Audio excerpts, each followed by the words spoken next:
Over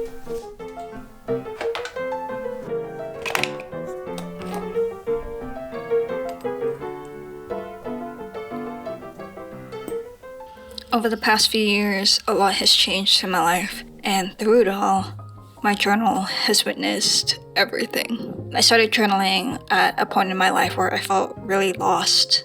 I was going through a really tough breakup. I was dealing with some family things, and I also had gotten into a pretty serious car accident. So it wasn't a great time. But it was around this time where I started to take journaling pretty seriously. And I also went to therapy. But journaling helped a lot, and it changed my life.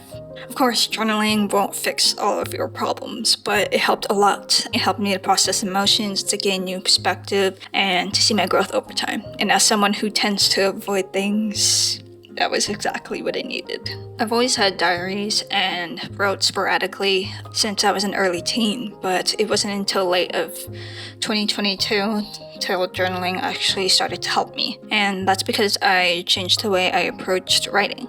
Let me explain why.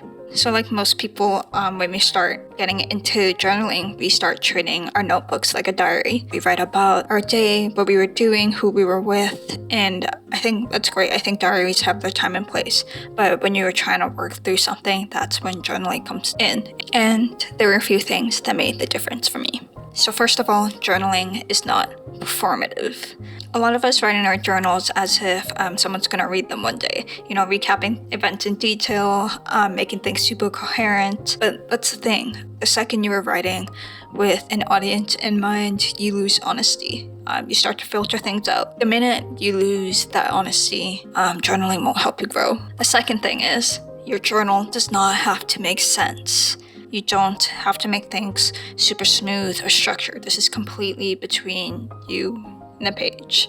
A lot of people hold back on writing out their darkest thoughts, even if they don't intend on acting on them, just because they're afraid of someone reading this journal and having this bad impression of them. But what I've realized is that if you don't feel safe enough to write honestly in your pages to be a complete mess, then your journal won't serve its purpose. If privacy is a concern, we can fix that. Maybe it's writing in a digital journal with a password or keeping your notebook in a very safe place. Do whatever makes you feel safe and what works for you. The last thing we want to do is to filter our own emotions. And lastly, journaling won't work if it feels like a chore.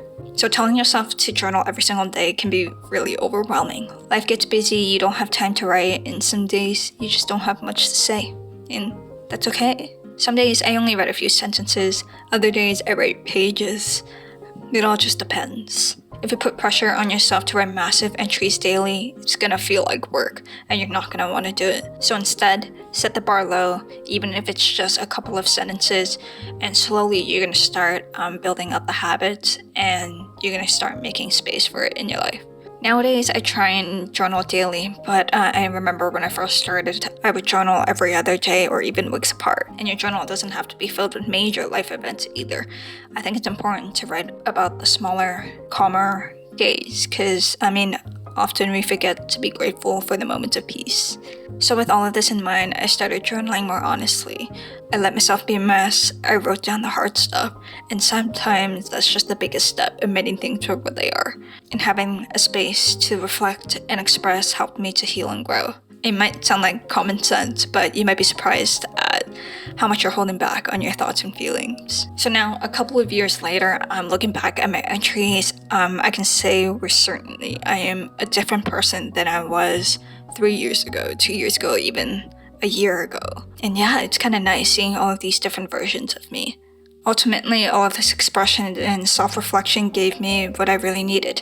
It gave me direction, step by step. I understand myself better now. I have a better sense of who I am. And I think that's one of the reasons why I love journaling. It documents my life in a way that nothing else does, not even my camera. It feels so personal, and it's just for me. I think that's what I love about it, and I love reading back on the big moments that shape me, even reading back on the smaller moments, because even those mundane moments are bound to change too. Anyways, all of this is to say, I'm really grateful for my journal. And yeah, give it a try if you haven't already.